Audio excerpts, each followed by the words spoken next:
Bom dia, graça e paz. Tudo bem com vocês? Ontem nós conversamos um pouco acerca de Miqueias, capítulo 6, versículo 8. No culto da manhã eu falei sobre o que Deus quer de mim. E o texto fala que pratiques a justiça, que ames a misericórdia e andes humildemente com o Senhor. E todo o nosso pensamento partiu do pressuposto que só pode praticar a misericórdia, só pode amar a misericórdia, praticar a justiça e amar a misericórdia, e só podemos andar humildemente com o Senhor se nós tivermos a noção, se nós tivermos a dimensão da graça e da salvação de Jesus. Se nós tivermos dimensão de quem nós efetivamente somos sem Deus, o quanto nós somos carentes da graça de Deus e do amor de Jesus, o quanto a misericórdia de Deus se estende sobre nós, não só da maneira salvífica, nos trazendo das trevas para a luz, mas todos os dias, em todos os pecados perdoados, em todas as faltas cometidas, em todos os erros do nosso caráter, em todos os preconceitos e conceitos errôneos que nós carregamos, ainda vindo da nossa natureza caída. Então Deus age conosco com misericórdia. Não é só tolerância, não é só varrer para debaixo do tapete aquilo que nós somos e os erros que nós cometemos em virtude daquilo que nós somos, mas com sua graça Ele traz sobre nós renovação. Ele enxerga cada um dos nossos erros, Ele enxerga cada um dos nossos pecados e para cada um deles há perdão disponível, a salvação, a restauração, a transformação disponível. Eu gostaria de levar você a um pensamento de uma parábola de Jesus. Ele contou a história de um fariseu e de um publicano.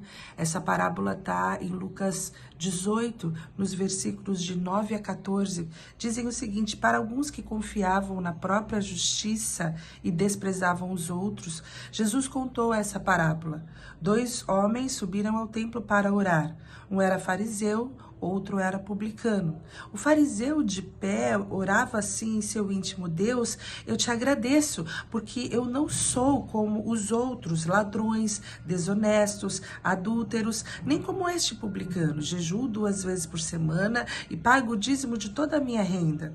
O publicano, porém, ficou à distância e nem se atrevia a levantar os olhos para o céu, mas batia no peito, dizendo: meu Deus, tem compaixão, que sou pecador, tem compaixão de mim, que sou pecador. Eu vos digo, este último voltou para casa justificado, mas o outro não. Pois quem se exalta será humilhado, e quem se humilha será exaltado. Nesse texto há uma pergunta que nós devemos fazer logo de início, porque o texto fala que esse parábola é para alguns que confiavam na sua própria justiça e desprezavam os outros. Será que nós confiamos no bem que nós temos?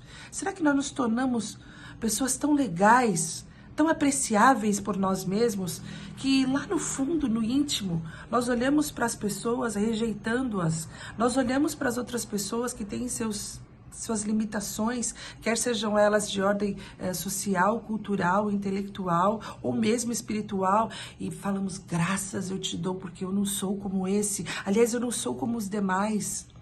Porque se nós perdermos o senso da necessidade que nós temos de misericórdia, da necessidade que nós temos da justiça de Deus, que nos fez justos por seu Filho, pelo sangue do seu Filho, então nós não temos como viver aquilo que Deus quer de nós.